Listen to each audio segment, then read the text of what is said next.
prosecutor, assuming you just had a cursory reading of any of the Auditor General report, tie it to Section 3 of your act, which gives you your mandate, and it reads, tax irregularities, 2,666,000,000.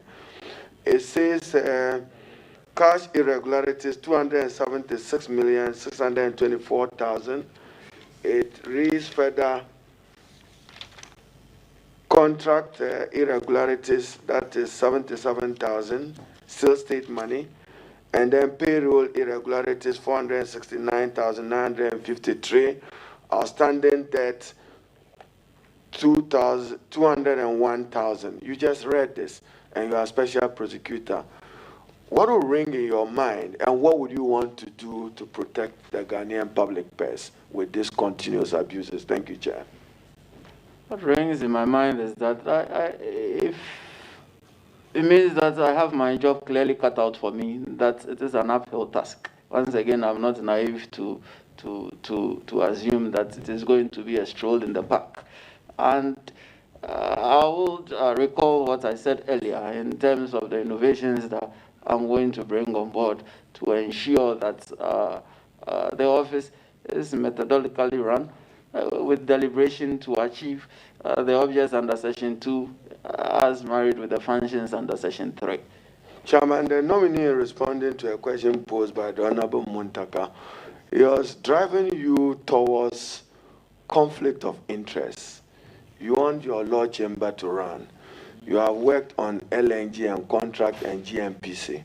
Assuming the matter of LNG or GMPC's involvement in LNG tomorrow becomes a matter for an investigation that borders on abuse of office, what will you do?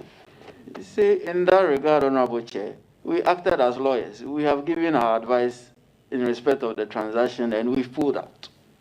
That ends our involvement in respect of that. Assuming that part of your advice which led to the initiation, which results in the involvement of a state entity of GMPC involved, is now a matter that is being questioned by your office. Will you that is what I was aiming at, that a lawyer's advice is a legal advice. And it is not an invitation for anyone to engage in corrupt acts or corrupt practices. That is what this will never be known to you. And Chairman, I hope I can elaborate this. To quote your words, as you answer the question, I believe posed by the Honorable member who chose to be saying everything about you is law, law, law. Your answer was that it is secretive and complex. That's the nature of corruption. It will continue to be so. Corruption is the only criminal act, particularly when it borders on bribery, that both the giver and the receiver are rewarded and compensated. That's why gathering evidence becomes difficult, because the person will not hang himself because he himself gave it out.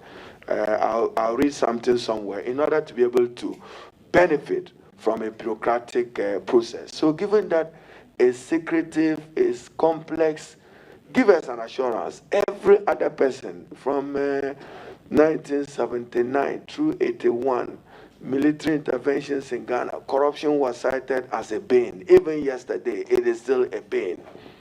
What will be the Ajabin mark? Thank you, Chair. Honorable Chair, I believe I have stated it more than once, that I'm going to approach all cases the same object, ruthlessness. And that is my mark. Even cases that involves your friends and family members? Yes, I have to. Your very close friends that we know? I would have to. We should expect that of you, an assurance given by you.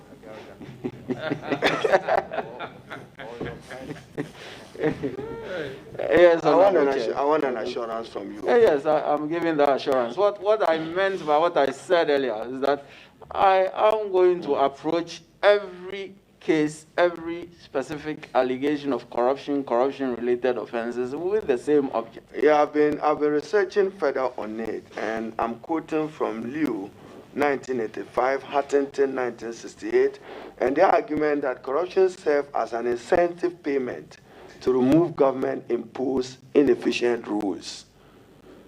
you have a duty to prevent corruption. The bureaucracy of Ghana has just created a situation where the inefficient rules allows for it as a facilitator. What will you do to combat? By rules, do you mean enactments? Whatever interpretation you give to it, even getting the bureaucracy speed up. The reason why I ask Honorable Chair is that if they are just rules by way of convention, then those are easily tackled down with the operation of the law. Chairman, I want the nominees take the exploitation of Ghana's natural mineral resources have been cited heavily as one major area where corruption is prevalent. In addition to the fact that that is why the EITI, the transparency required of it was done, as going to the High Office of Special Prosecutor, what assurance do you have for the country Ghana in terms of protecting the abuse and fraud associated with our natural mineral resources? And what will you do? Thank you, Chair. Once again, it would have to be repetitive. In terms of all the things I've stated earlier in respect of what I'm bringing on board and my innovations, they are not different from other forms of corruption. They are going to be tackled in the same manner. Are you assuring me that you are not just going to come and your focus will be on public office holders? I saw you read portions of your art, which included the Ghanaian private sector. And Chairman, as I indicated, natural resource management, this is the observation that have been made with the state in Ghana. Corruption is not uncommon when dealing with the natural resources sector in Ghana. GAN Integrity 2018, and they say that local elites, limited transparency and accountability leads to funding misuse and embezzlement in community-based natural resource management in Ghana. What will you do about that? Honorable Chair, as I cited a long act of Act 959, it is not just in relation to public officers. It goes also to politically exposed persons and to persons in the private sector. And Honorable Chair, I'm also going to look closely at the activities of foreigners and foreign actors in this country. The reason why I say so is this. It appears to me that although we have laws regulating our activities, when it comes to the enforcement of laws in relation to foreign persons, we appear to turn a blind eye to some of their activities. The law that will apply to, say, a Ghanaian businessman and squarely fix him with some legal liability will not necessarily apply to a foreigner, from my experience. And so, it also extends there to the activities of foreign nationals and foreign actors in the country. With my coming in, if given the nod, that practice stops. It ends. Chairman, I'm wearing a white, beautiful smock. Chairman, yesterday I went to Yendi, and Yana gifted me this smock. Gift. I accepted it in good faith. I was in the company of the Honorable Sohine. Now, in your answer to an earlier question, and Obasanjo, then when he was working on corruption, and I'm going to give just to get your thinking on some matter. Obasanjo said that what distinguishes a gift in the true cultural sense, Ghanaian, from a gift that is meant to corrupt, is that yesterday my gift was in the open. First requirement, in the open. The gift must be in the open. He added that the gift in the cultural sense must also be a token with no intention to corrupt. Now you are in Ghana. December, you see pickups of government vehicles carrying a ponchi, pardon my word, Chairman, is goat, goat, yam, guinea fowl. The assumption is that that is from the public purse or associated with the public purse. We take it lightly and for granted, but that is bleeding the Ghanaian public purse. And public officials accept it with joy and alacrity. Probably, if you want, we accept it with alacrity. Kisi Ajabin, special prosecutor, what will you do about this Ghanaian cultural norm that exceeds the tokenism of a gift and the openness of a gift? I thank you, Chairman. Incidentally, Honorable Chair, the Criminal Offences Act has some provisions in respect to the openness or otherwise of gifts. So, in respect of a public function, for instance, the clear idea is that if you are receiving it after the performance of your function, for instance, and it is not in the open, as you rightly put it, then it will be presumed that you were corrupted before you perform the function. That is to say, you should receive it in the open. But this will then go back to your prior suggestion, which I agree with you, that we need a policy, a clear policy on acceptable gift giving and unacceptable gift giving, because it is a very hazy proposition as it stands now. So, Kisi Ajabin, assuming there is an allegation against the president, vice president, or the speaker, as it appears in respect of the speaker, you had announced principle of $40,000. Will you have the courage to investigate it? Yes, Honorable Chair, I will, and that is why I accepted the nomination in the first place. You will serve this high office without fear or favor? Is that your assurance to this committee? I've had a long thought process in respect of this position. And not abandon investigation along the line because there's interference from the political elite of our country? Honorable Chair, I would have to steer the course. Otherwise, I have no business being in the position. So, vexed relationship, you referred to it again when you are answering the question. Money laundering, the relationship between your office, Bank of Ghana, all the money flying out in Ghana, Ghanaians who a few years ago could not afford or have properties in London, Mayfair, Knightsbridge, have them, and associated with politically exposed persons as public officials. Will you, Kisi Ajabin, have the courage to investigate those matters if they are brought to your attention?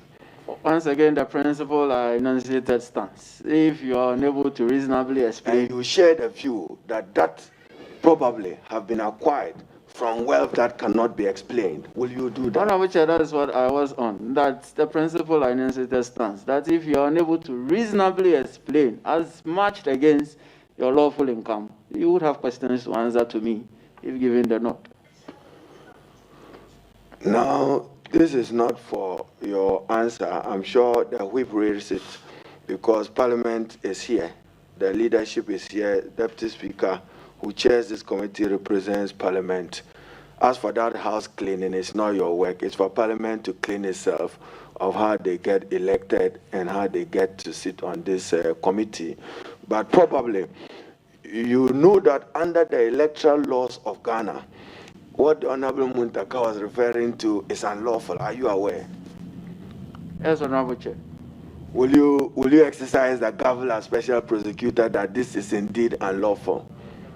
There are provisions in Act 29 in respect of electoral breaches. So, Haven't perused the Special Prosecutor Act. And they come directly under with the exception of the subsection dealing with clause 4, any subsections. Which other aspect of the legislation do you find a candidate for review or reforms? The definition of corruption and corruption-related offenses.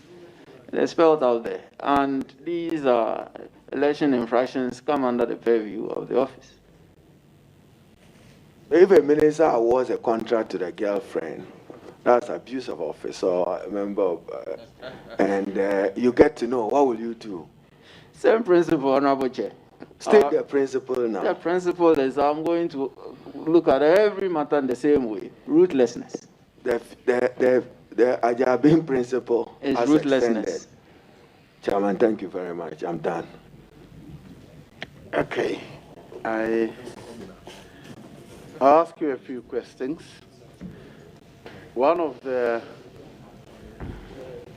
articles you stated as having published as a seminal paper on your CV is Corruption and the Law, sometime in 2007 or thereabout. And that was a presentation, not a published paper, Honorable Chair. Very well. I've had the opportunity to read it very carefully. I'm most honored. And I think it's very exhaustive in terms of covering all the laws relating to corruption. So you appear to have a bird's eye view of all the laws relating to corruption. But your conclusion is very interesting, and for me, that's what interests me. However, it is the implementation of the provisions in the sense of the willingness to prosecute offenders and the interpretation put on the provisions by the judges that will become most instructive. In my view, it sums up the real challenge you have as a special prosecutor. The integrity deficit in our country. Honorable Muntaka calls it attitudes. I call it the culture of dishonesty in our country. It's a culture. Even young people will lie about things just right around you.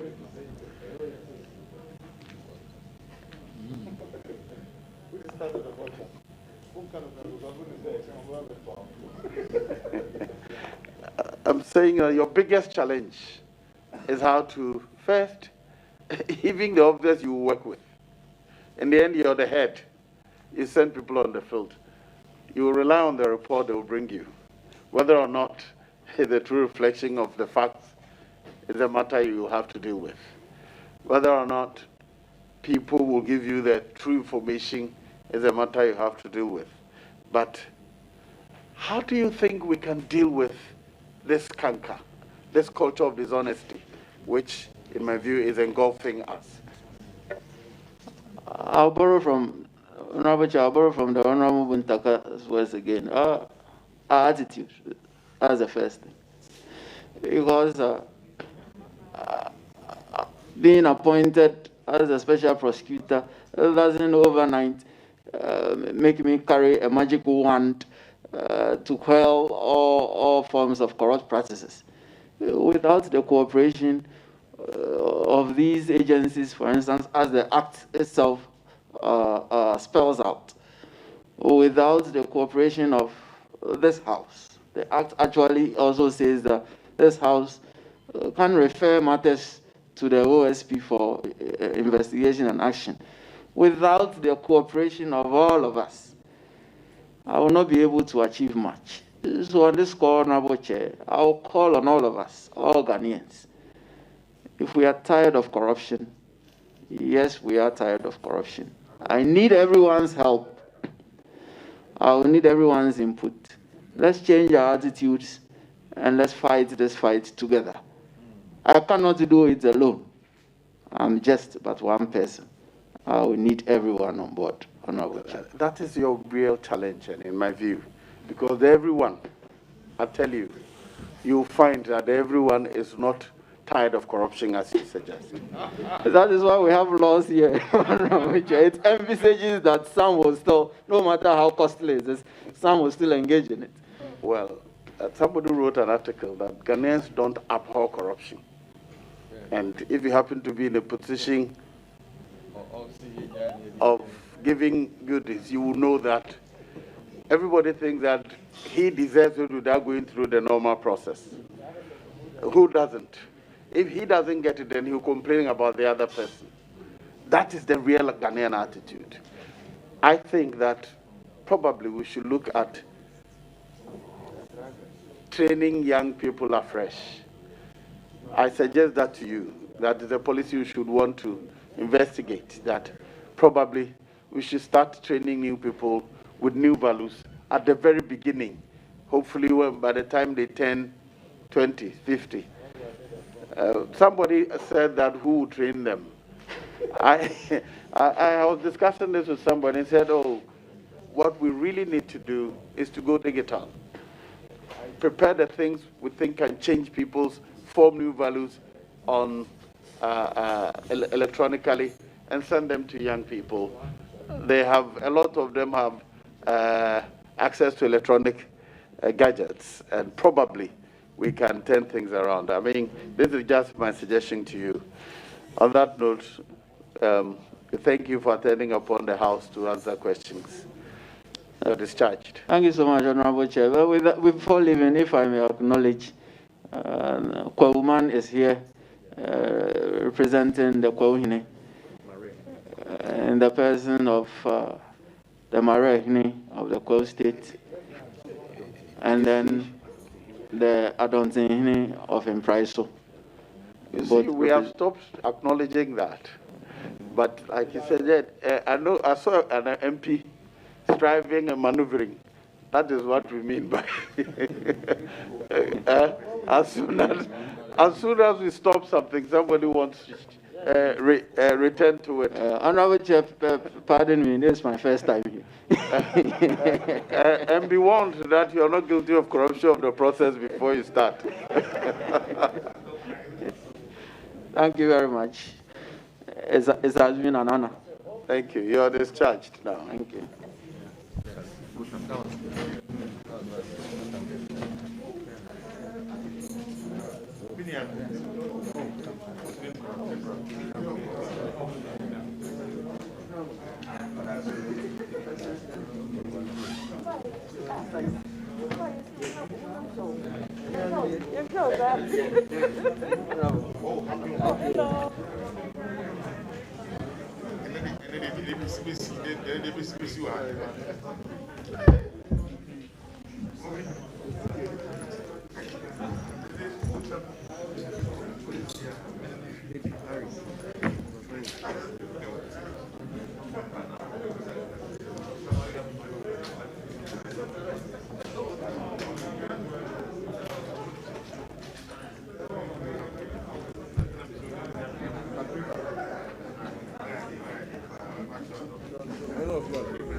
The president and the prime minister.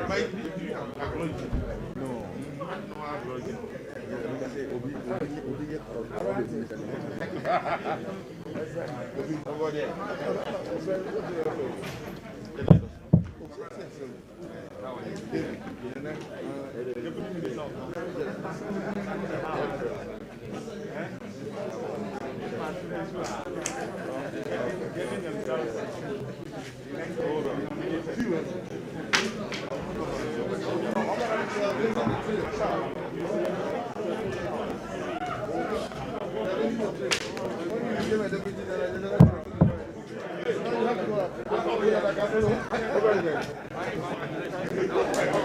Hello, kindly excuse us. We want to complete our processes. Thank you. Media, can you excuse us now? Thank you very much.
Which will consist of a maintenance bay, a basketball court, and a car park. This will be the final phase of the project.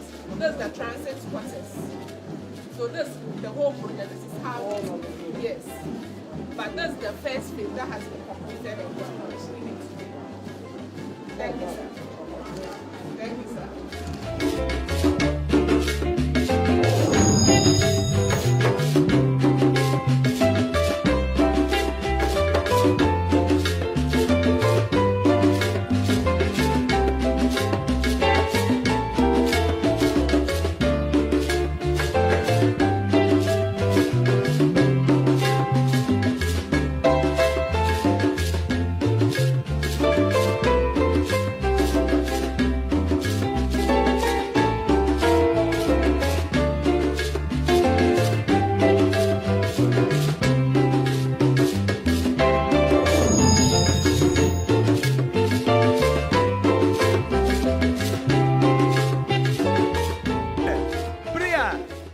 ɛbɔ ntoa no ɔma na bɛde akyire ɛba ha na ɔbɛhyɛ yɛ bɔ sɛ Sino Hydro project bi ɛbɛyɛ ring road no free you know runabout akwa akosi technical university runabout hɔ no kwase ni ohwɛ America China ni abrantie bi ɔne ne nkora no be di ne wɔkwa no so hɔ a na ɛyade a ɛsɔ ɛne nti ɔde yɛn fa aseda mma no. Once this is done, Your Excellency, it will take traffic away from the central business district area for the traffic that is going to and outside the Sinani area. The contractor currently is working along this road and is working doing 20 kilometers as well in some of the suburbs in Sinani. And you think that the target is realistic? It is realistic, sir. They can make it. The drainage is a big problem all across Ghana. Yeah. So is this being tackled thoroughly? It is tackled thoroughly. You know what it has in terms of flood and the viability of the road? Yes, Your Excellency. It was properly designed.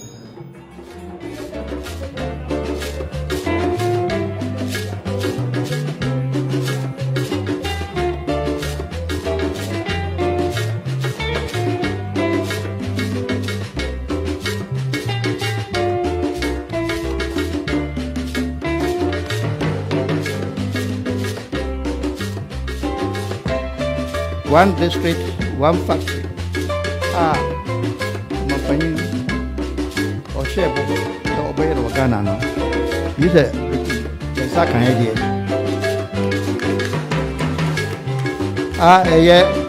With the African tomato factory.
So Baba Joma. Near Yawakachira one is a Wajuma Pa Pashasieno. Tridiam Punyan Coupon to Trubun Suatunsu Boya Ama Yadijumadi National Sebiu Senka third time or what Kaumbre and Susuja. There are 10 classrooms. Yeah. I will fear Anglican primary. I will win 4 units. Domacom Roman Catholic primary 6 units. Doma Aquam GAGHS 3 units. Miriam Friwo DA primary 6 units. Amanfi DA HS 3 units. Kofibuo Krum JHS 3 units. Attack Room DA primary 3 units. Manson SH 6 units. Manson SH 12 units. Kwame Ningo Krum DA primary units. 3 units.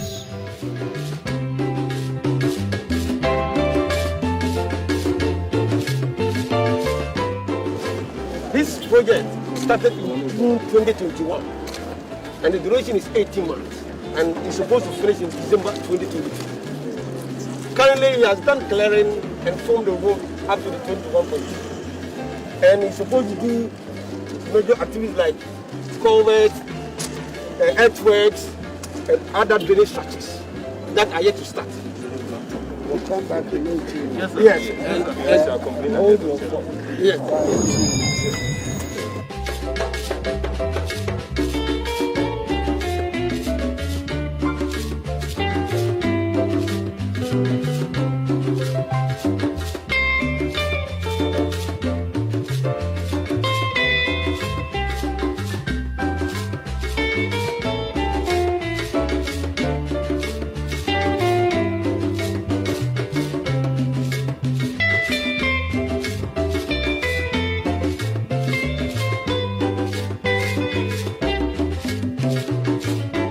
We are building four-story here.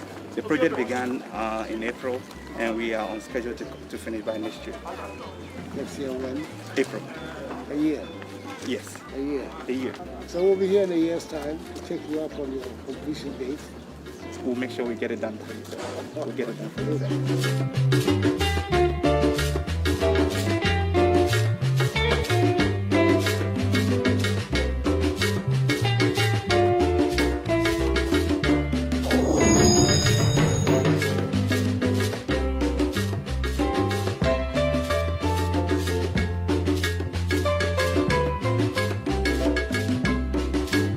We have been very lucky to have benefited from your initiative of the district $1 million fund. And I want to take the opportunity to show appreciation to you and the Labour Development Authority, in particular the CEO, for the serious manner they have executed this project. I also want to mention in particular the contractor, the JKY Construction Limited. I must say that they have been very cooperative and hard-working, sometimes working 7 days in a week and even overnight. And this is the result we all see. I want to, on this note, to assure you that as Great Garrison, we continue to remain professional in our service to the country and go wherever ordered, even at the peril of our life. Thank you.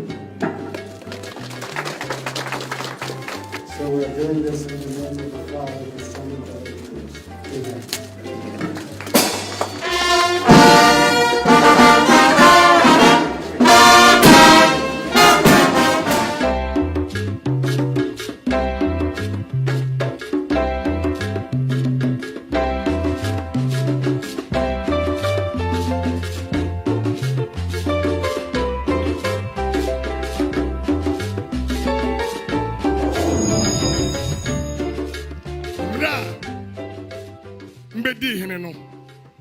Admdc mani so wodo manhene anim bisaachire no se nwumasua ene apomdene ene ne yam first priority ade adika me ene wo do mamama ne metim bia maye bi na nokurani ndi akonwa na kira senior high na nkurare dudu nyina be 150 edru babia ne badru 95 edru babia na ko 120 na betetem na natural hina da no be so na sorry afi de anche na papa bi kokodurufo ai friend na adodan kwakufu ado o de be hwim free education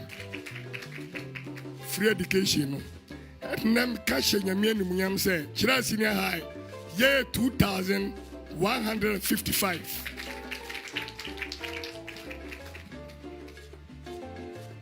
Nanado Ghana Madanasi Bebe Frebibi social intervention Nyamai 1D 1F planting for food and jobs.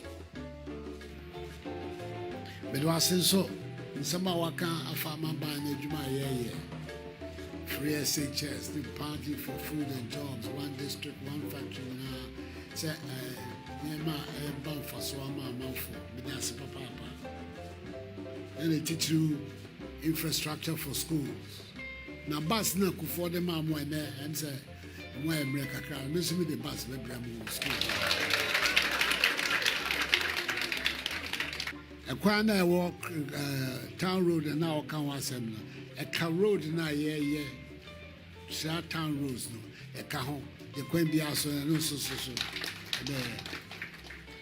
Sunyani Teaching Hospital, and the Mikawu Sunyani, say a chassis, and Menu, and Minister for Education, who she said it now. Nancy, it be to John, no beer to me who acquire your Faso and the teaching hospital. These are before. These are the roads look like when it started. And we have fixed this poverty with the 1,008. It's on the road. And this is clearing. And we have this concrete work being done. That's the poverty which is being done. And it's still on the work. We're working on the concrete works. So it's likely to complete within. So what is the percentage so far of the work? The percentage so far is about 10%. 10%. We're still sure that yes, you complete. Yes. We have 1 year to go now.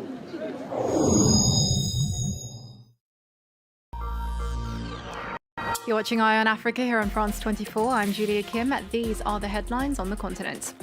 Ghana's President Nana Akufo-Addo wins re-election, the incumbent claiming a narrow victory over longtime opponent John Mahama. The largely peaceful poll, though, was marred by the deaths of 5 people in election-related violence. And telling the often untold stories of Germany's colonial past, our correspondents report on the efforts of researchers and activists to make this information available to future generations of Germans. We begin in Ghana, where incumbent President Nana Akufo-Addo has won a second 4-year term in office. It was a tightly contested election, with the centre-right leader taking 51.6% of the vote. His centre-left rival and predecessor, John Mahama, took 47.4%. 275 seats in Parliament were also on the ballot. Those results yet to be announced, but both candidates' parties claim to have a slim lead. And though observers hailed the polls as largely peaceful, 5 people died in election-related violence. France 24 Sam Bradpeace has been covering the elections for us.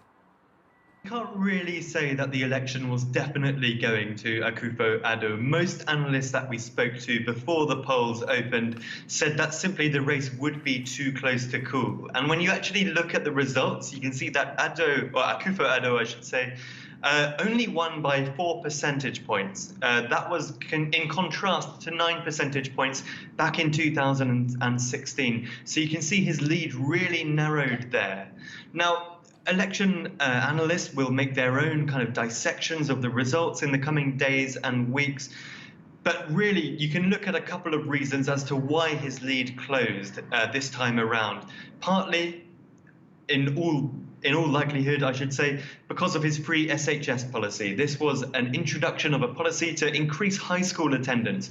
Ghana has a very young population, but the numbers of students able to attend high school through government aid essentially has increased by 50% since 2017. So that was an incredibly popular policy. Another very strong point for Akufo-Addo going into these polls. His handling of the coronavirus pandemic. Many people, well, he won plaudits among most Ghanaians that we spoke to for his handling of the pandemic, balancing the economic risk with the public health risk. He seemed to strike a good balance, which won the support, seemingly, of most Ghanaians. Now, of course, on the whole, the vote has gone smoothly, if we're going to take observers' word for it. But there have been some issues. Tell us about some of the questions that have been raised during these polls. Yes, undoubtedly there have been issues. For a start, we were expecting the results at 5 p.m. on Tuesday. We're now Wednesday, and we've only just got the results in. So that was one of the issues. But perhaps more importantly, certainly more importantly, at least 5 people were killed in electoral violence, according, that is, to the National Police. In at least one of these incidents, there were tens of incidents across the country, security forces actually fired on people at a vote counting station. So undoubtedly, one of the first priorities for this Akufo-Addo government will be simply to restore a sense of calm in the country. Ghana has known an incredible kind of, it's held up really as a beacon of stability within the West African region. And so really this time around, they will be keen to maintain that trend and not let the country slide into any form of chaos.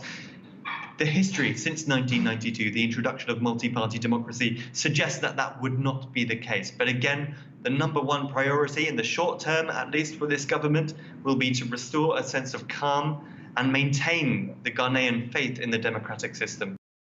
Well, 76-year-old Nana Akufo-Addo was born in Accra, educated in London, and trained as a lawyer in Paris. But his passion for human rights eventually led him to politics. France 24's Laurent Berstecker tells us more about his rise to Ghana's top office. Born in a prestigious political family, Nana Akufo-Addo soon began to nurture political ambitions of his own.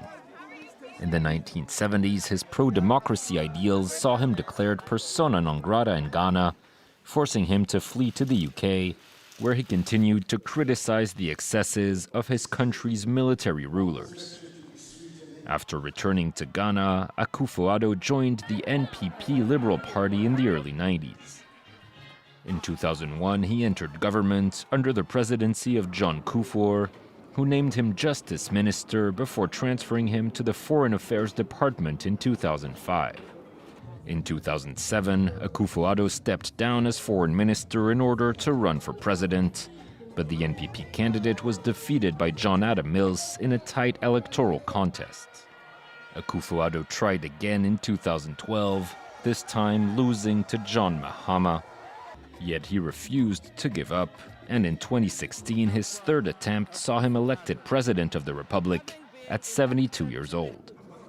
Akufo-Addo has since attempted to liberalize Ghana's economy by cutting taxes for corporations, while launching large factory construction projects to develop alternatives to agriculture. His policies led to years of positive growth, yet critics say they've largely benefited the rich, while failing to lift Ghanaians out of poverty. Well, earlier we spoke to Franklin Kujo, founding president of Imani Africa, a public policy think tank. I started by asking him what are the main challenges facing President Akufo-Addo. One of the most important challenges that the president faces is his fight against corruption, because he was quite lucky though. I mean, corruption became a hot issue almost 3 weeks into the election. The government has been perceived to be nepotistic, has been perceived to be quite corrupt. And those issues sadly did not reflect in the electoral results. So corruption will be one of the biggest issues that the president needs to face with when he assumes power again on January 7, 2021. I wanted to also bring your attention to the fact that there are 5 people that have been killed in election-related violence. And these elections have been really seen as testing Ghana's credentials as one of the continent's most politically stable countries. How would you describe how these elections have been carried out? We've had incidents of persons armed with guns who were more or less being riotous and disorderly. But I did not think that the security services themselves would have opened fire on the persons who had been killed. I think that's a low moment. And yes, it's a security issue that ought to be dealt with. But it was actually foreseen anyway. I mean, I'm not sure that this would mar the entirety of the elections itself. But Ghanaians were largely peaceful. Now, as you say, Ghanaians largely peaceful, and Ghana has had 7 peaceful transitions of power. How has it been able to succeed so consistently in this peaceful power transfer process where most of its neighbours, it seems, have failed? Well, one of the most important cardinals of this Ghanaian election has been the idea of a peace pact, which one of civil society organization called Institute for Democratic Governance had been credited with bringing all these contending candidates to the table to sign a peace pact of sorts, that they will not resort to violence however the elections go. And so that has created this rather stable outlook for Ghana. But generally, Ghanaians, because of our interrelatedness, of marriage and education, largely people go to different regions to get educated. I think there's been some inculturation of these rather interesting, peaceable, if you like, peaceful coexistence. Well, as conflict continues in Ethiopia's north, Prime Minister Abiy Ahmed is south of the border in Kenya to promote cross-border trade. It's his first foreign trip since launching a military campaign against the dissident Tigray region. Abiy made no mention of what the UN's described as a situation, quote, spiraling out of control. Thousands are thought to have been killed and almost 1 million people displaced by the violence. Instead, Abiy and President Uhuru Kenyatta focused on the economy, touting the remote border town of Moyale as the future Dubai of the region. And finally, in Germany, few school children know the full story of how former German colonies won their independence. From 1884 to the end of World War I, Germany ruled over large parts of modern-day Togo, Cameroon, Tanzania, Burundi, Rwanda and Namibia. But change is afoot. Researchers are making more resources available for future generations of German students. This report from our correspondents. In this Hamburg high school, the colonial past is anything but a taboo subject. These students are studying the German Empire's genocide of the Herero and Nama people and the unresolved question of reparation. It also has to do with the restitution of artworks in particular. It's a 6-month project started by teachers, and they decide how to teach the history of the German colonies. Quite often, the official history is very white. For example, it is very hard to find any other points of view in our teaching materials. But this course is an exception. Many Germans leave school with no real knowledge of the colonial past. To fill in the gaps, the History Museum in Berlin has overhauled its exhibition on colonialism. Here we see a lot of the stereotypes and racism of the period that have never really been called into question.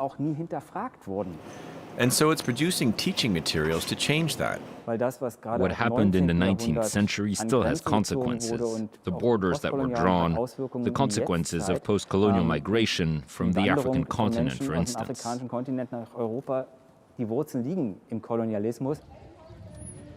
In the wake of the Black Lives Matter movement, a petition went around calling on schools to teach about Germany's colonial era, a move supported by researchers to help better understand 20th century German history.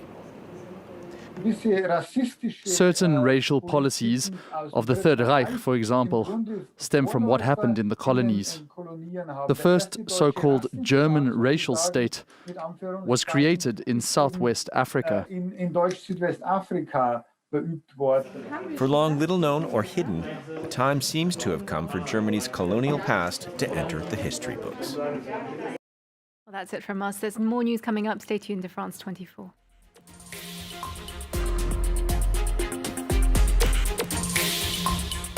I'm Natalie Sabrikas, and you'll usually find me in news, reporting on Greece's enduring financial turmoil and protests, but also the refugee emergency, here on France 24. Natalie Sabrikas, one of the 200 France 24 correspondents around the world.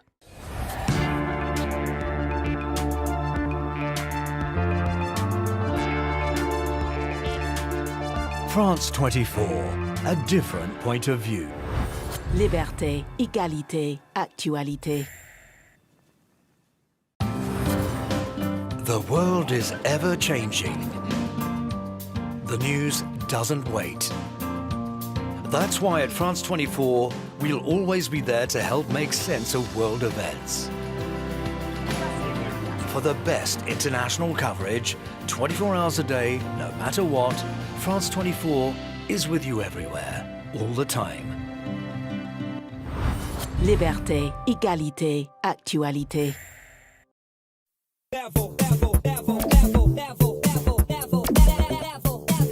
To me, there's no such thing as a black woman in Ghana. I'm a woman in Ghana. Living in the US, all of the seats are taken, all the big brands are there, and here you have an opportunity to create a seat at the table. It's significant to know where you belong and where you came from.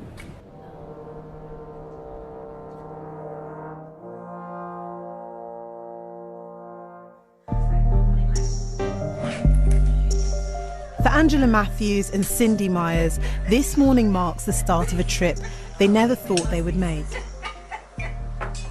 I think of our grandparents who wish they could have gone back. But we're doing it for them. Okay. The sisters are getting ready to travel to Ghana in West Africa for the first time.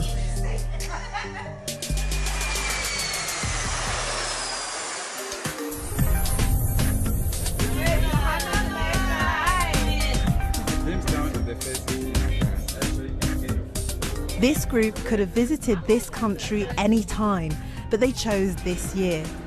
Ghana is encouraging more descendants of the slave trade to retrace their roots. They've called 2019 the Year of Return. It's 400 years after the first enslaved Africans arrived in what is now the US. This is Cape Coast Castle. It was one of the most important African bases for British slave traders during the 18th century. Historians believe at least 12 million people were shipped from West Africa to plantations in the Americas and the Caribbean. As we walk down the dungeons, this is the real dungeon in Ghana. I never thought I would make this trip. Never, never. My sister and I are the first generation to make it here. And it's just truly amazing. Truly amazing. For Angela and her sister, the trip to the castle and its dungeons holds a special meaning. They recently took a DNA test and discovered that they are of Ghanaian heritage, meaning their ancestors may have been held in these cells. I'm so grateful to be here and to be here with my ancestors. It gives me a great joy and I feel like I'm home. Thank you and gratitude to every ancestor of my bloodline. Thank you for being strong enough to make it. I'm sorry you had to go through this. This place is very saddening to see how they were treated. So inhumane. I mean, who would do that? Why? Money? It's just very saddening. Enslaved Africans were pushed through the door of no return and onto waiting ships. For many, it would be the last time they would see the continent. Being here, taking my shoes off, getting into the water, the Atlantic Ocean, I felt at peace, I felt at home. I felt like all of my ancestors, we were reunited, and it was just a wonderful feeling.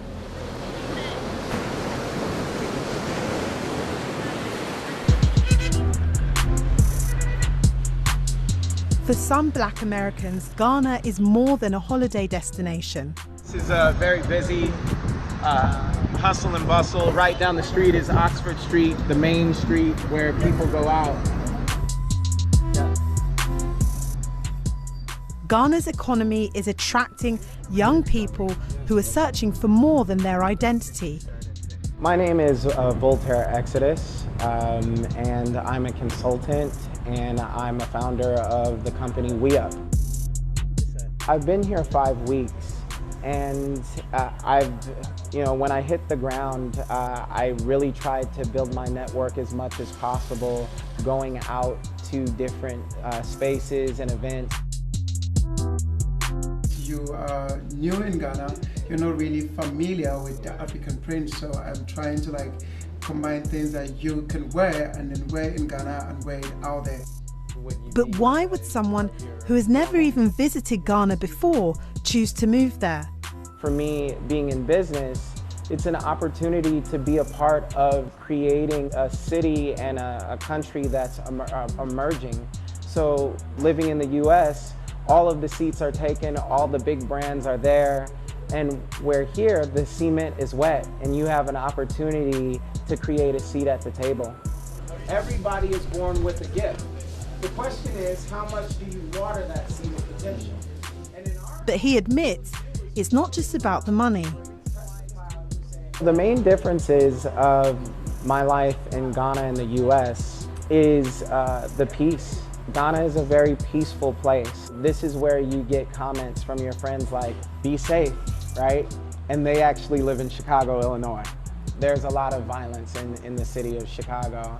And so the irony is someone in Chicago is asking me to be safe in a place that's peaceful, but that's partly tied to the imagery that they're fed every day.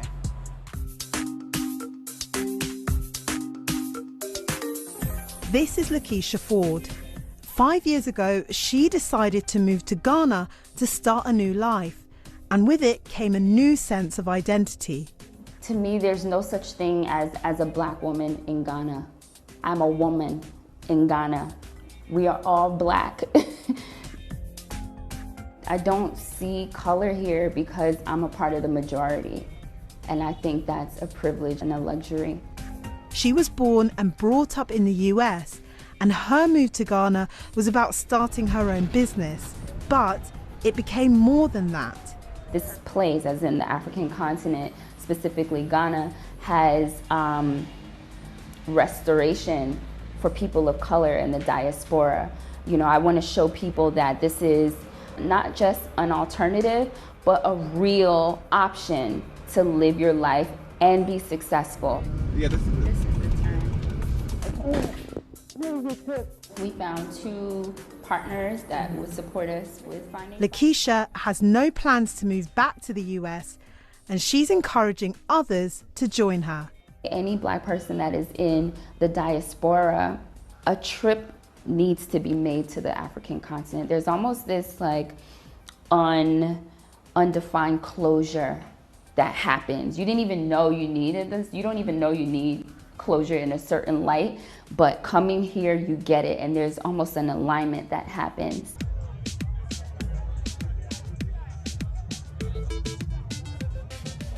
Back at the tour group, Angela, Cindy, and the other travellers have also been able to discover a different side to Ghana. The country estimates the number of tourists wanting to find out about their heritage will increase by up to 40% this year. For Angela, retracing her roots has changed how she looks at her home country. And this time and all the things that are going on with our current president, it's significant to know where you belong and where you came from. So for me, coming back here, reuniting with my ancestors, makes me feel at home. I have a culture, I have a people, I belong. That's the significance it is for me.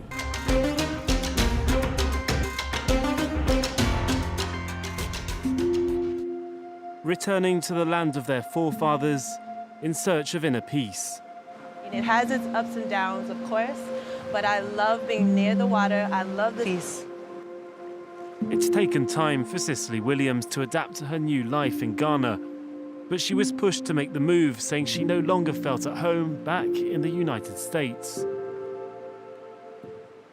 Right at that time where we had a lot of killings of black males and black females by the police. Trump was just getting into office. So at that time, my family and I decided that we were ready to come back. The Cape Coast Castle was once one of the main departure points for slaves that were being sent to America. Tens of thousands of Africans left the continent from this very hall. Right, so if you survived your stay here, this was going to be your last point of call, door of no return. It's become somewhat of a pilgrimage site as more and more Americans journey here to learn about their history. You know why I am African, or how you became African. She knows now that this is real. Ghana has labelled 2019 the year of return. The government aims to attract more of the African diaspora, just like Candice and Stephen Williams, who left Baltimore 2 years ago. A radical change, they've even adopted new names. Welcome back home. Thank you. What's your local name? My local name is Kojo. Kojo. Monday born. I'm Kofi. The market organiser is thrilled to see that Americans are moving here. They've been out of the continent for a very long time.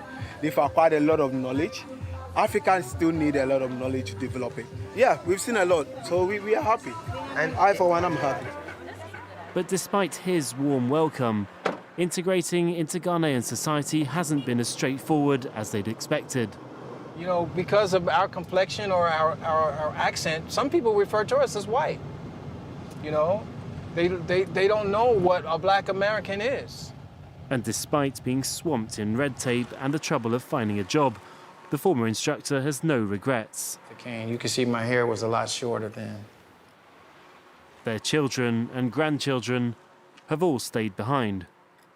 There's no better place to be for me than on the land of my origin. Why? Because I am an African woman. They've even done a DNA test to find out more about their African ancestry. I believe this one is yours. The couple are planning on starting an organisation to help other African Americans who want to make the move to Ghana. Nathania took the leap over 20 years ago when he moved here from New York. This place, we started it in around 1995 or thereabout, and there was nothing but coconut trees and high grass here. He opened this hotel near the Cape Coast Castle. He's seen generations of African Americans settle here and says misconceptions about the continent are almost a thing of the past.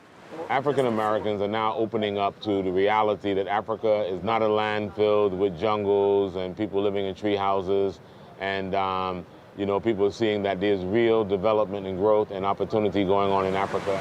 Some are looking to reconnect with their past, while others seek new opportunities. Several thousands of African Americans have already made the move, and the trend is showing no sign of slowing down. In August 2017, a transformational policy was launched, a policy to change Ghana's narrative from just a raw material exporter to an industrialized nation, adding value to transform Ghana's economy. 3 years on, many factories are in operation, while many more are in the process of completion. Thousands of young men and women have been employed through this initiative. This is the story of One District, One Factory, a policy that is building the nation and spreading across the length and breadth of Ghana.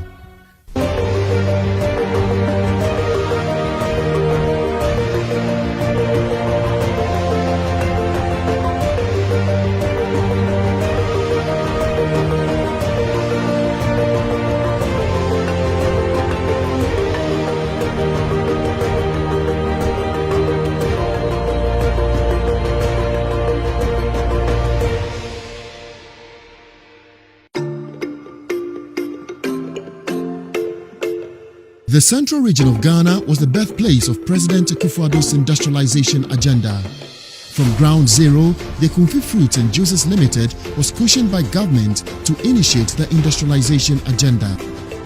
The Kumfi Fruits and Juices Factory is yet another example of government's determination to promote the industrial transformation of this country. It was a day that the President admonished us to come up with a project that is going to be of a national nature, to lift the people of Ekumfi out of the poverty and also to put the name of Ekumfi up.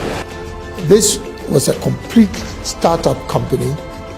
This is set in a rural economy, and through the 1D1F initiative, we've provided an opportunity to transform completely the rural economy of that district. And you can see how many farmers are engaged on pineapple cultivation just to feed this one factory. In time past, all they did was to just produce the pineapple. The factory has come for them so that they can just grow their pineapple and send it to the factory. They get their revenue. Adibia market me here. So I'm the way Obama, Edmano or Colonti. Abashi him crying, and Abashi him crying there. I love me. We send me a man who the factory or home of that. We've created a lot of jobs in the area. Go to our farms alone. So far, we have over 400 people on our farms as we speak. Ebia factory was when you have 8,000. On the main wall, Buna, yes, some money, yes, sir. It's yes, sir. Ya bra na me fu obu ya na wo so eboso me ya ahia. Nse dodo a wo so open fight fa. Na ye bu ya share record. With hundreds of young men and women employed at various technical divisions, this world-class factory exports pineapple juice to different parts of the world. We are testimony to this fact that the idea that Nanado initiated and is championing is actually bringing a transformation in the lives of people. Just an idea from an individual can just change a life like that.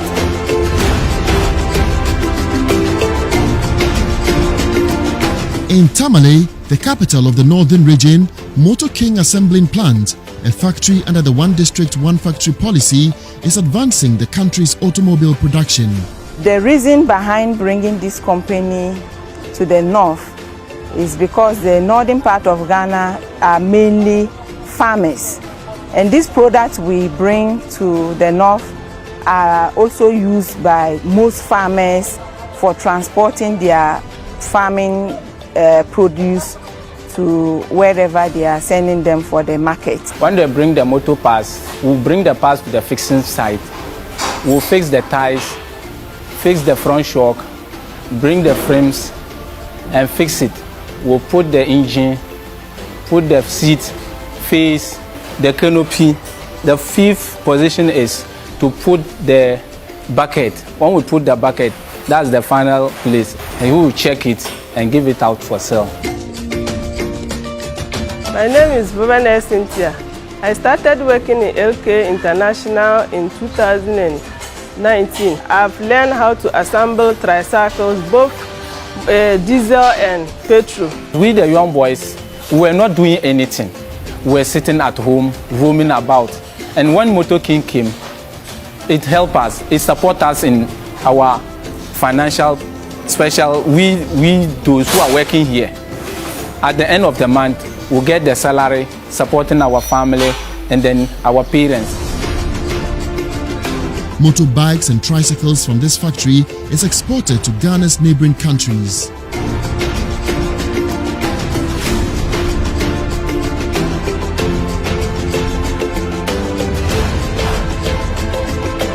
The work we are doing to strengthen the macroeconomy of our country is not some paperwork.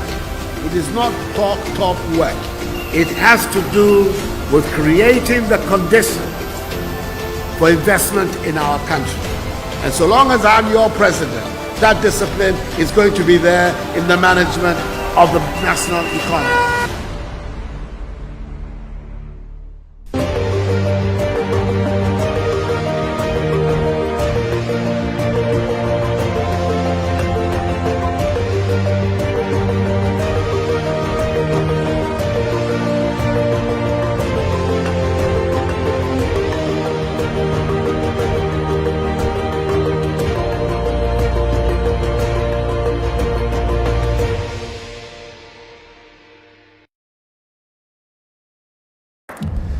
The exciting thing about these 1D1F projects is that they are spread throughout the country in different districts, in different regions, from the north to the south, from the east to the west.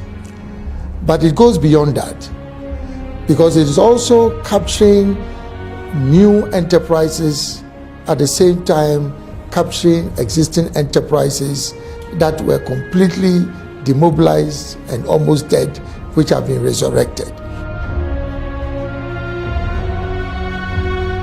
The story of Ayum Forest Products Limited, a wood processing company in the Ahafo region, tells the story of how government, through the One District, One Factory initiative, is reviving companies and factories that collapsed under the previous government.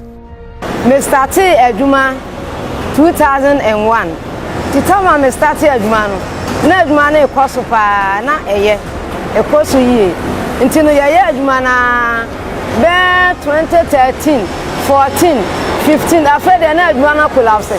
We had Aduma 2 months and Sunday 1 month. Sika the amount 2 months and Sunday amount. After the 2015 there, kura and It was the backbone of the Ahafo, Brown Ahafo region, especially Ahafo region.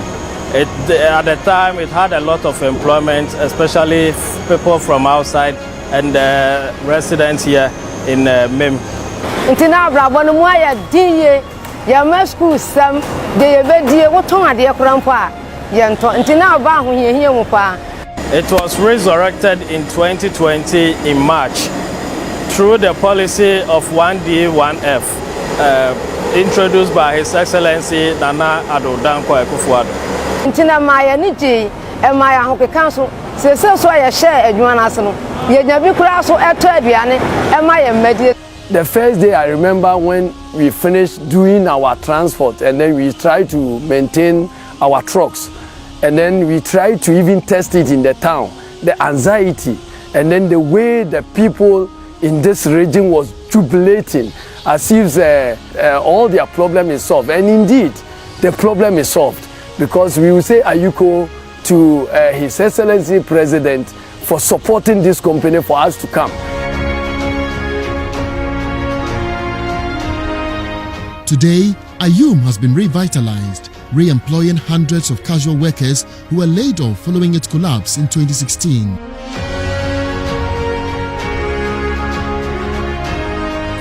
But beyond this also you have cases of mass employment creation. If you take the garment and textile sector, for example, we have a signature company that employs almost 2,000 people, particularly young women and then young boys. And here we are producing garments that are exported all over the world, particularly to the United States under the Africa Growth and Opportunity Act, AGWA.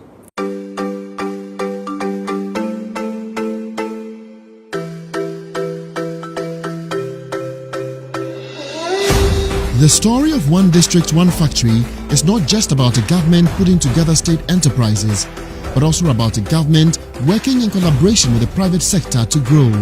Yedent is a Ghanaian-owned cereal processing company that processes cereal and looms into household brands and also industrial products.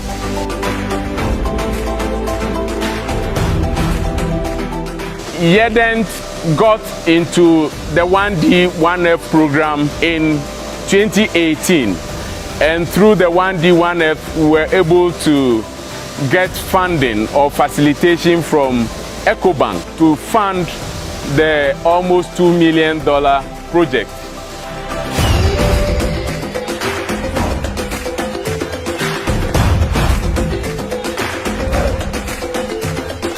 In the Western region, Twyford Keida Ghana Ceramics Company Limited, a $77 million processing plant, has created jobs in the district.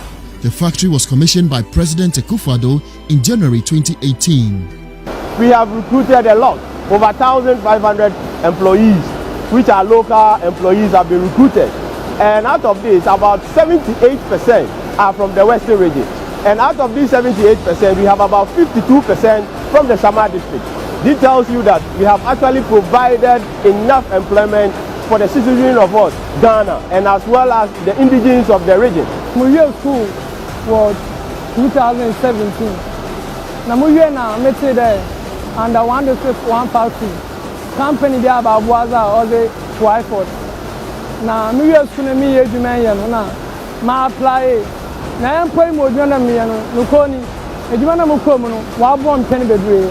We are not only talking about direct employment, we are also considering indirect employment. And with indirect employment, we have also engaged over 3,000, 4,000 people who also work for us indirectly as a company. And we think that putting all this together, the company has done a lot in bringing the unemployment situation down. And we say thank you to the government of Ghana for the initiative of the 1D1F.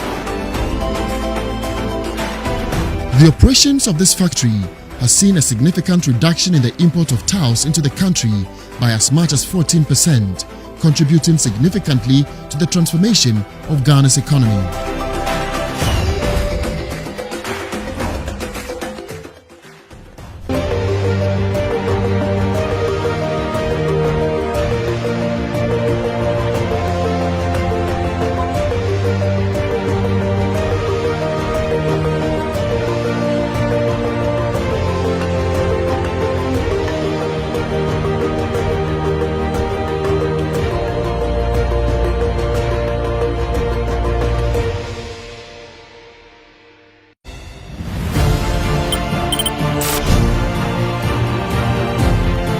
In the Hojo community in the whole municipal district of the Volta region of Ghana, this industrial edifice, Caltech Ventures Limited, a company operating under the One District, One Factory initiative, is adding value to Ghana's cassava produce. As we know, cassava is a staple food in the country, and there is a lot of cassava grown across the country. Particularly in the Volta region in which we are, cassava is one of the produce that most of the farmers are into. Therefore, the siting of Caltech Ventures Limited within the Hojo community in the Volta region was to go further to tap into some of the produce that our farmers come up with. Here you find, again in a rural setting in the Volta region, an opportunity to transform cassava, which basically is a crop that is widely grown but has not been given that much economic attention.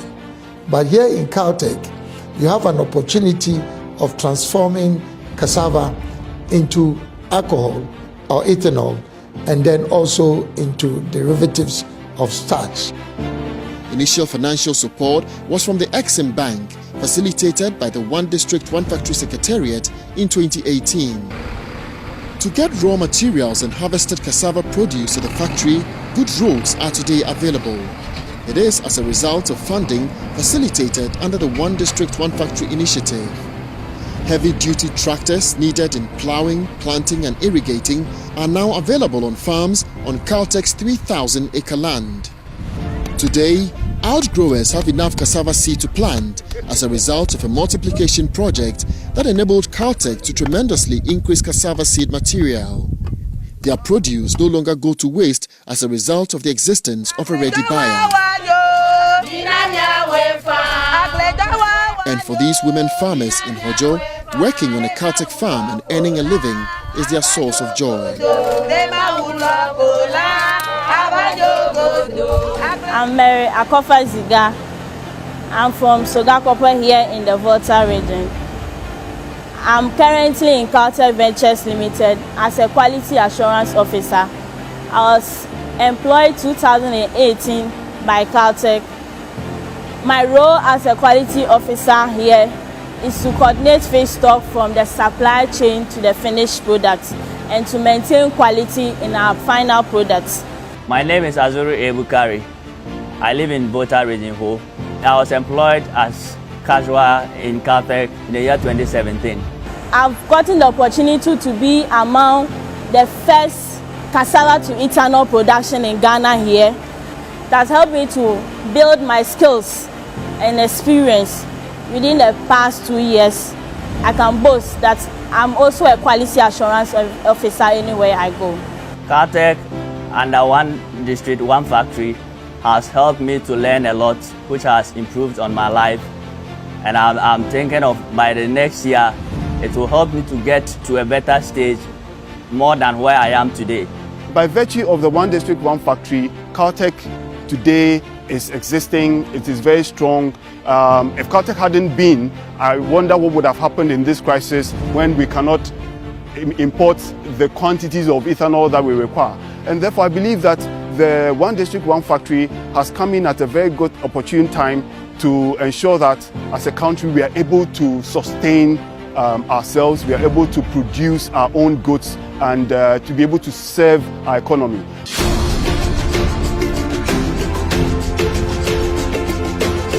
Under the automobile industry, the government has so far attracted 4 major global automobile companies, including Volkswagen, Nissan, Toyota, and Sinotruk of China. We've confounded the doubting Thomases, and I'm happy to be here this morning to launch officially the first Volkswagen vehicle that has been assembled in our country. This is one of the few cases where Volkswagen, in entering into a new country, is producing 5 different models and 5 different brands of Volkswagen vehicles.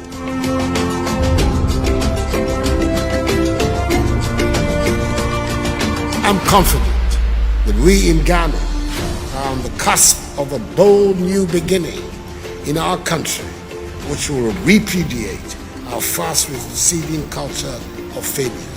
We will make it.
Veuillez prendre place.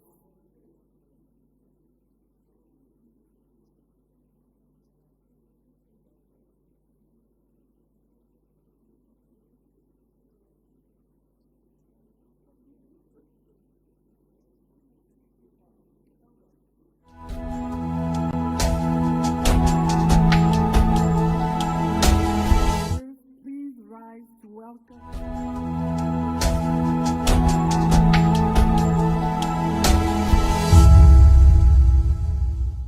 Pour l'exécution de l'hymne de la CEDEAO.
Thank you, Your Excellencies. You may kindly be seated.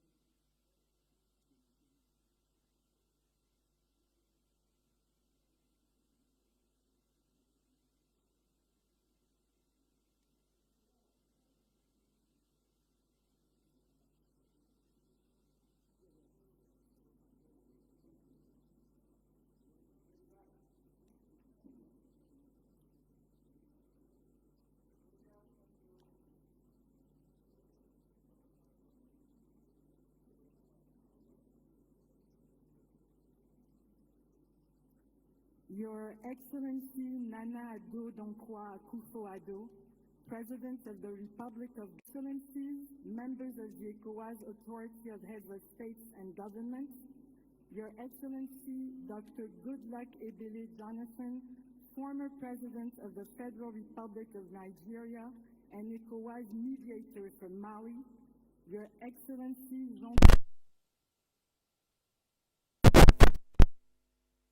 Excellency Mahamat Saleh Anadif, Special Representative of the United Nations Secretary General, Head of the UN Office for West Africa and Sahel, Honorable Ministers, Your Excellency Mrs. Finda Koroma, Vice President of ECOWAS Commission, Honorable Commissioners, Excellencies, the Diplomatic Corps, distinguished invited guests, Bimvindo, dans la très chaleureuse ville d'Accra.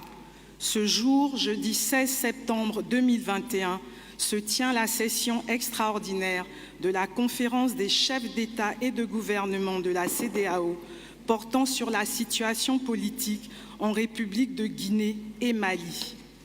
Il se tient présentement la cérémonie d'ouverture. L'agenda de cette cérémonie comme suit.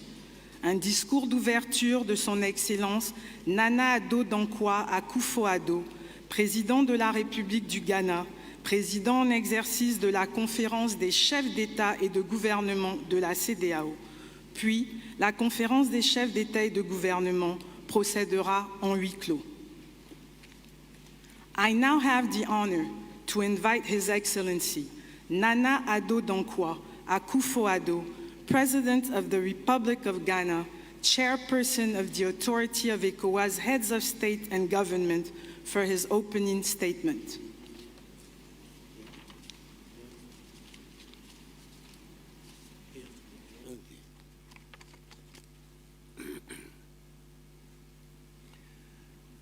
Excellencies, Heads of State and Government of the Economic Community of West African States, ECOWAS, members of the authority, representatives of member states, President of the ECOWAS Commission, the ECOWAS mediator in Mali, the Special Representative of UN Secretary General for West Africa and the Sahel region, fellow citizens, ladies and gentlemen. I welcome all of you to Accra once again, and I thank you for responding to the call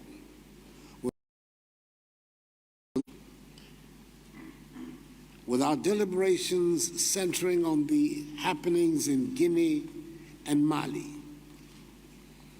We're met today for further urgent deliberations on events in those two countries. Presidents, at the second extraordinary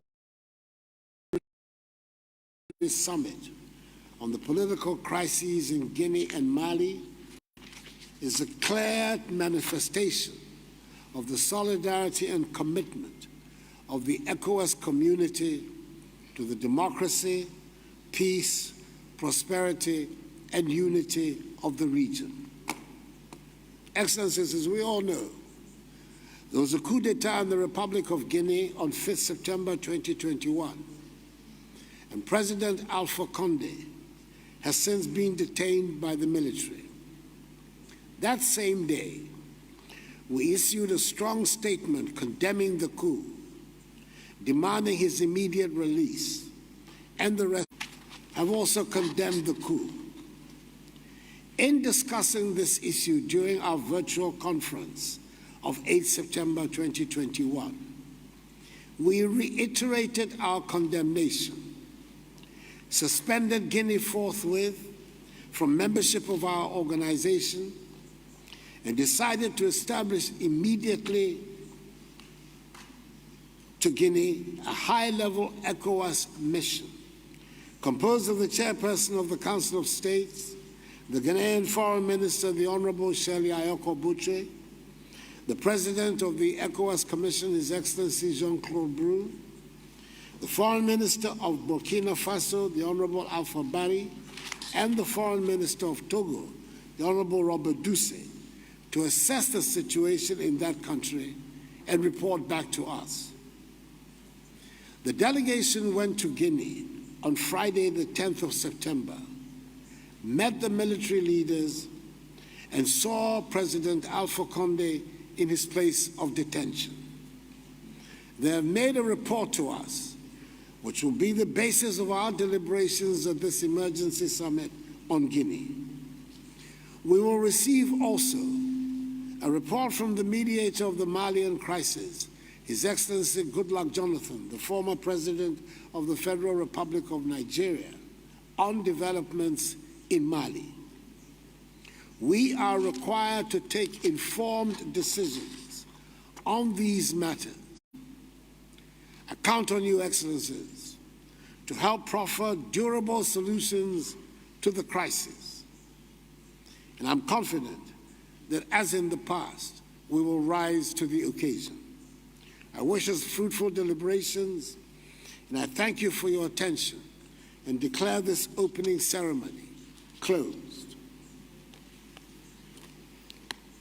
We thank His Excellency Nana Addo Dankwa Akufo-Addo, President of the Republic of Ghana, Chairperson of the Authority of ECOWAS Heads of States and Government, for his opening statement. This concludes the opening session of the Extraordinary Summit of the ECOWAS Authority of Heads of States and Government on the political situation in the Republics of Guinea and Mali. The Authority of Heads of States and Government will now move into a strict closed-door session. At this point, we request for all media to kindly please exit the hall.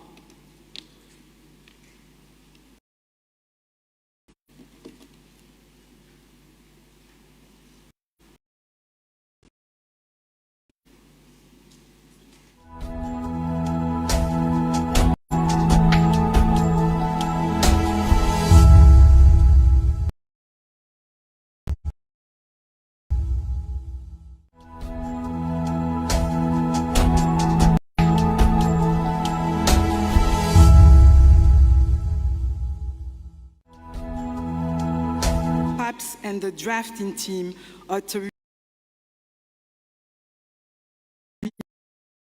remain for the closed-door session.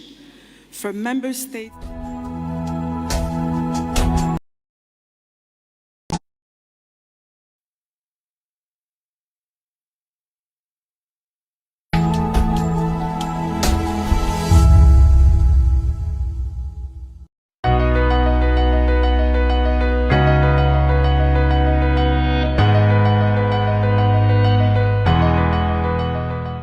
our revenue from gold exports is about 36.4% of our foreign exchange earner, and revenue from crude oil just a little over 30%. So you can see that these three natural resources are quite significant for our economic development. Some context around our socio-economic development. In the last 27 years, Ghana's poverty rate has dropped by 23%. The poverty rate dropped by 25% between 1992 and 2005.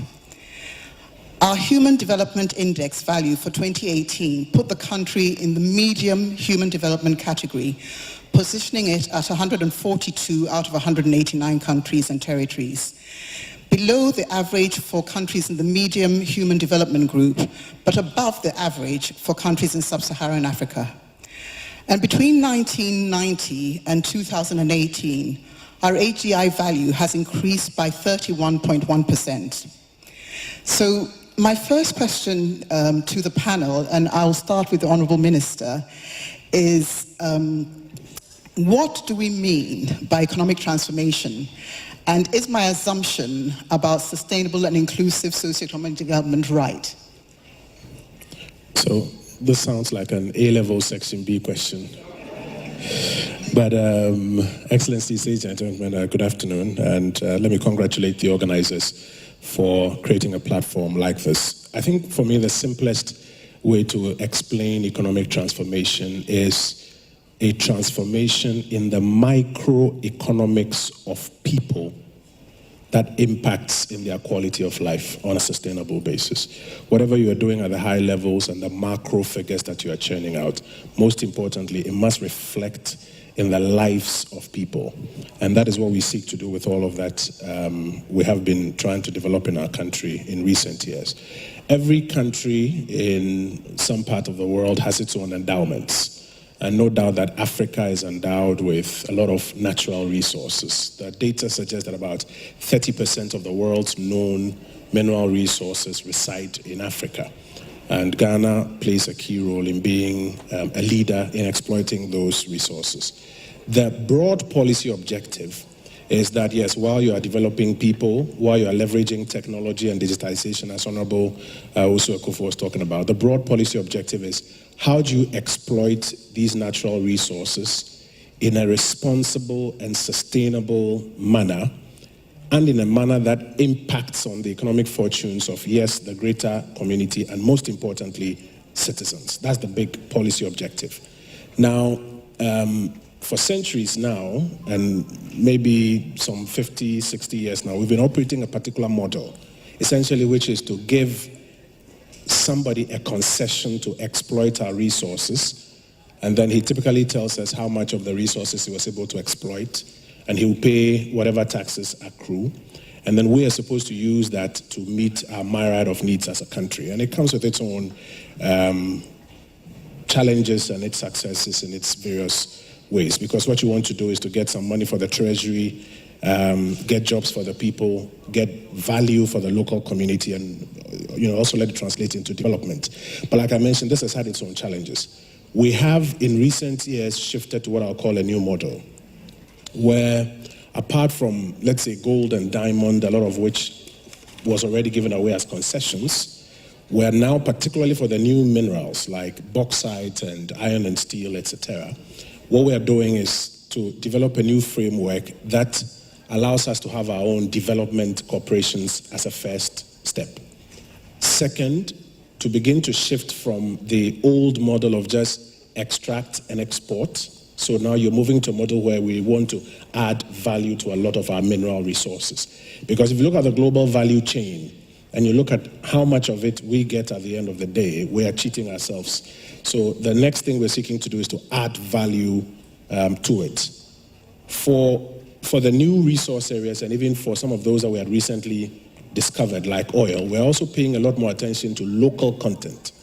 Because for many centuries, what was happening was that you were not getting indigenous companies being at the forefront of participating in the exercise. And so now we're paying a lot more attention to local content, which offers a lot of investment opportunities for people to partner local companies to play on some parts of the value chain that may not require necessarily a global giant to do. And then in addition to these, we are now also looking at how to better manage the resources. So for the first time, in the area of oil, for example, we have passed a Petroleum Revenue Management Act, which spells out exactly how to use the revenues. In other areas, we are doing swaps and other things like what we've just done with Sinohydro of China to leverage those resources to build about $2 billion worth of infrastructure. So we are rolling out a new model that ensures that we still achieve the big policy objective, but we cure some of the challenges of the past and are able to achieve that objective of economic transformation in the lives of the ordinary Ghanaian. Okay, thank you very much. Turning to Michael, if I may, you are relatively new kids on the block with the integrated bauxite and aluminium industry. And I think we might have investors in this room today who might be interested in hearing exactly what your plans are. So just use the opportunity to tell us a bit about, is it GIADEC, sorry. Vision and strategy, and how you plan to contribute to the sort of economic transformation that the Honourable Minister has talked about. Yeah. Thank you very much for that question. And again, I'd like to echo the words of the Minister to thank the organizers for what is a splendid conference, bringing together people to talk about investment opportunities in Ghana. And I'm sure you've heard several areas that you can invest in. But turning to the question, the Minister again mentioned the whole purpose for which we've established the Ghana Integrated Aluminium Development Corporation, GIADEC as we call it. The mandate for GIADEC is very clear: to leverage the bauxite reserves that we have to build an integrated aluminium industry in Ghana. It's been set in law. An act was passed by Parliament about a couple of years ago. We've established the corporation now is working fully towards building an integrated aluminium industry. I think I'll make any apologies for what is our vision, which is to create a world-class integrated aluminium industry in Ghana that will be a leader in Africa and that will leverage the resources that God has blessed our nation with, the bauxite reserves that God has blessed our nation with, in building this industry. Now, bauxite mining in Ghana dates back to some 70 years or more. We also have an aluminium smelter in Tema, which was built in 1967, but we have never actually pooled all the resources that we have in one vehicle. And what the vision of the president is doing is creating GIADEC as the hub where we'll have all the bauxite reserves, we'll have all the assets that we have as a nation within the space of the entire value chain, and then to use all of this in driving a coordinated development of the industry. So the word integrated there is important because for the first time, we're also bringing together the thinking around the development of the infrastructure that will enable the development of this industry. So if you ask me, why have we not been able to build a successful integrated aluminium industry in Ghana over the past 70 years, I will say it's the lack of joined up thinking, is the lack of pulling all these resources together into one vehicle, is the lack of a defined vision that is anchored in what we're trying to do. And this gives credence to the president's vision of a Ghana beyond aid, i.e. where we're bringing these resources together, as the minister said, adding value to it. So we're not looking just to mine bauxite, we're looking to refine bauxite in Ghana, we're looking to smelt aluminium in Ghana, and more importantly, we're looking to encourage the development of downstream industries. The Minister for Trade talked about car manufacturing, for instance, coming to Ghana. We want to build an industrial base that will support the development of these sorts of industries that are coming to Ghana.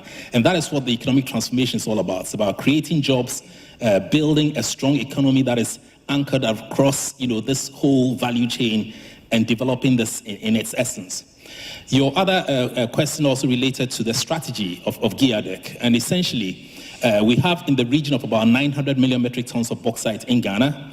And that places Ghana amongst the top 10 globally. What we haven't done is to actually do what I'll call mineral resource estimates, which will define the quality and the quantity of bauxite that we have. So one other thing that this government has done, which it has to be commended for, is to invest in building the mineral resource estimates, which make our resources bankable, using international acceptable standards of measurement. That information is going to be available in the next few months, and we'll make that public, which will tell us the quantity and the quality of bauxite for the first time. So at the moment, the 900 million metric tons we talk about is actually the historical estimates. And I hope we'll be pleasantly surprised, as in we'll have more resources than we think we have. So from a strategy point of view, we want to develop the Awaso mine that we've been doing for 70 years now. We want to develop the resources that we have in Yinahin, which is in the region of about 700 million metric tons. We want to develop what we have in Kibi or Chebi as well, which is the region of about 180 million metric tons of bauxite. So altogether, we're looking at about 4 mining enterprises, but developing refineries as well, close to the mines, a couple of refineries, and then building smelters as well. So our vision is to build a fully integrated industry that also leverages on the development of the associated infrastructure like railways and ports and power. Thank you very much. Very comprehensive. I think anybody out there who's looking to invest will know exactly what to do next. So thank you for that. Talking about financing, all this needs money. Theo, you are the economist in our midst, so the person closest to financing on this panel. So we're hearing more and more about sustainable finance. That is financing that integrates environmental, social, and governance factors into the business and investment decisions. And even more about climate change and its implications for particularly the hydrocarbon industry, but I think industry generally. And this isn't just coming from the young Gretas of this world or from civil society players, as was traditionally the case, but from those who are actually providing the financing for our integrated bauxite and aluminium industry, for the oil and gas sector, and for other natural resources sectors. So although international oil companies will finance exploration from, say, their balance sheet, they need to get third-party funding for development and operations. And many financiers are asking more and more about these ESG issues, particularly both corporate and political governance. So my question to you is, with Ghana, we're still a relatively new oil and gas province. We still have a lot of untapped resources.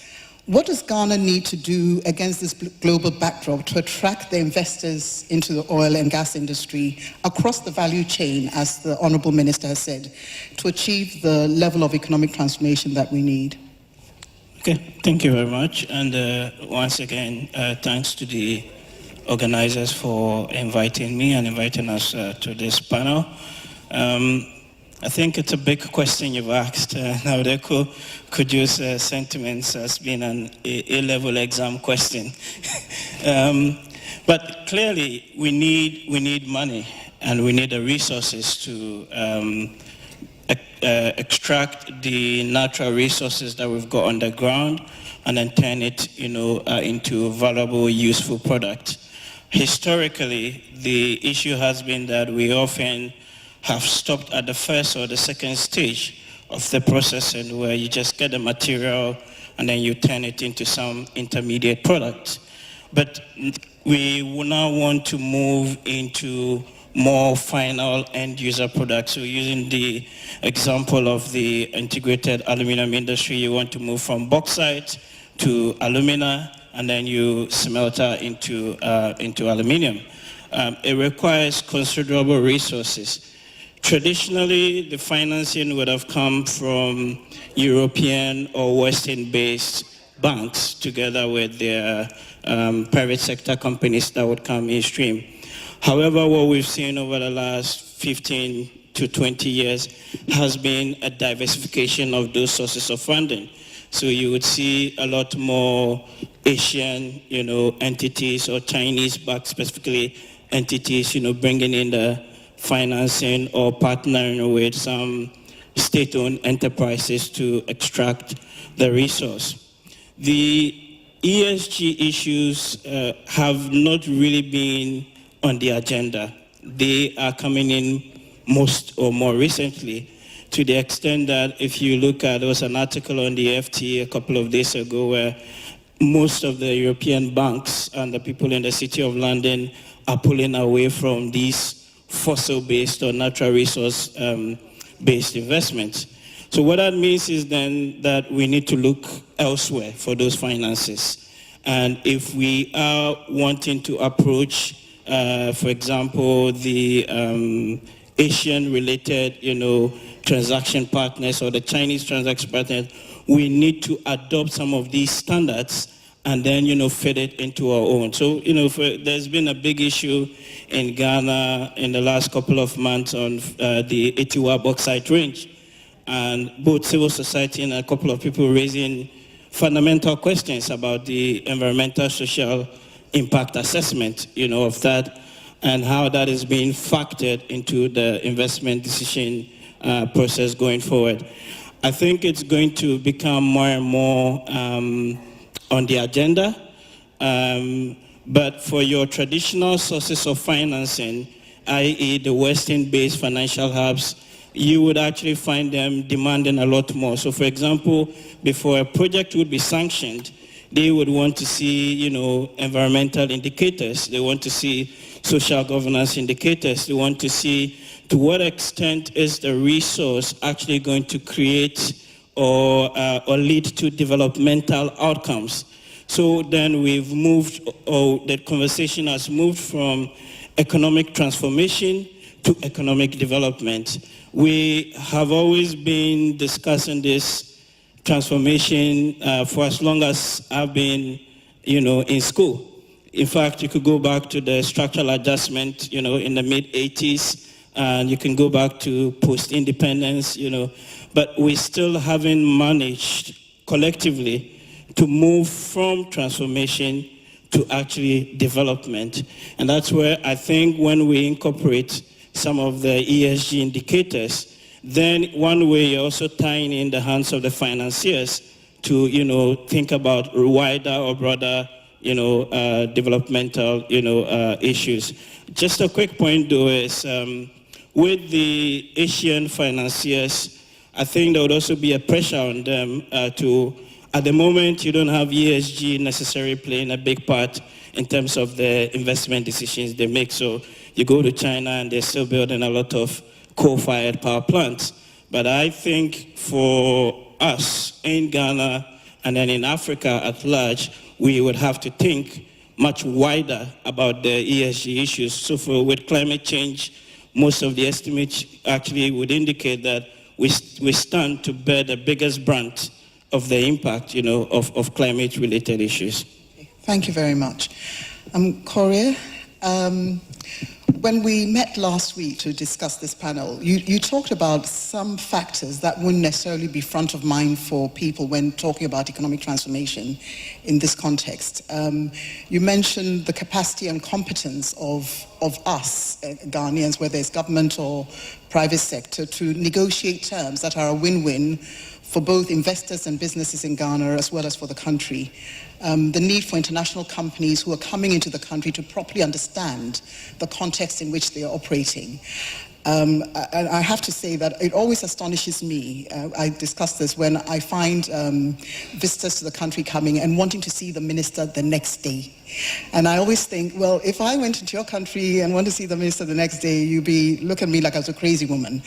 And it's these sort of things that we kind of need to maybe help investors understand. So I just wondered, as a lawyer who advises investors and businesses coming into Ghana, what would you advise from a legal perspective on what it takes to become a profitable business in the country and one that at the same time contributes to the sort of economic transformation we're talking about here? Yeah, thank you, Rosalind, and good afternoon, everyone. It's a real pleasure to be here. It's a really fantastic conference showcasing Ghana at its, I would say, at its zenith at the moment, and it's incredible to be able to celebrate that here. I want to be a bit disruptive, and we've had some fantastically positive statements about Ghana, which I echo, but we need to look at these issues in the round. And I think it's quite possible for us to take too narrow a view on some of these issues, particularly when we're looking at investment into the extractives industry.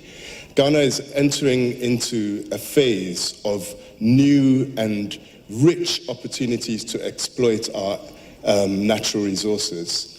But we all have a responsibility, of course, to ensure that that exploitation takes place in a very significantly accountable way, given the risks that are involved. And the first thing I tend to advise when I'm advising multinational clients, say, on compliance issues coming into this part of the world and thinking about risk, one of the first things I want clients to focus on is the requirement to consider not just the local context of the investment, not just the mine you're going to build and the community you're going to give jobs to and the value-adding manufacturing industry you're going to produce out of that, but what is the collateral damage that you may do to the community in creating that industry?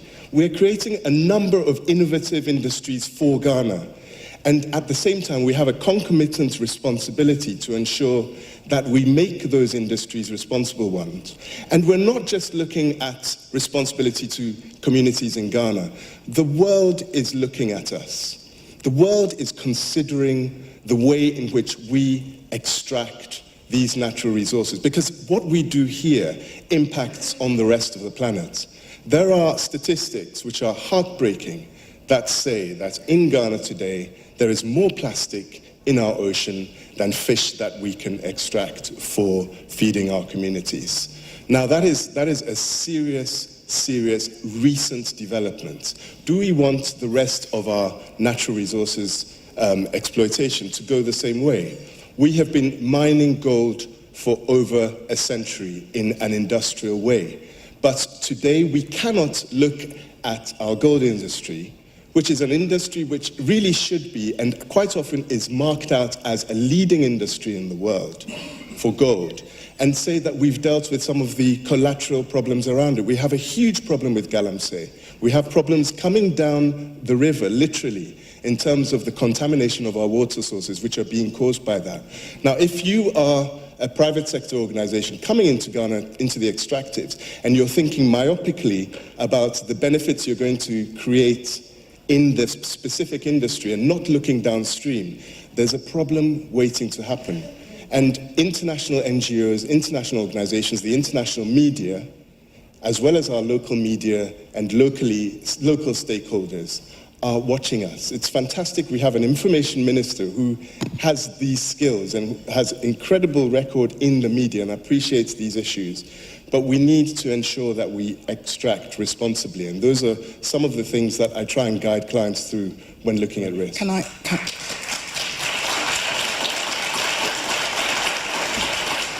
Somebody's waiting. Thank you very much. You've, I think, articulated a really significant problem, but I'm a very solutions-oriented person. What's your solution to this? Excellent follow-up, thank you. And I think the answer is that we need a holistic approach. We need to be imaginative, we need joined-up thinking, and we need to tap into international expertise in these areas. And I think maybe, this is something we'll come on to, but one of our challenges is we perhaps try to reinvent the wheel sometimes. When we look at the oil and gas industry and the challenges we've had in neighboring countries, have we really tapped into the lessons from that? In fact, funnily enough, in the last few days we've been celebrating Ghana. We haven't talked about corruption very much. We haven't. Now, have we learned the lessons from countries very close to ours where, for example, there have been $1 billion kickbacks given for oil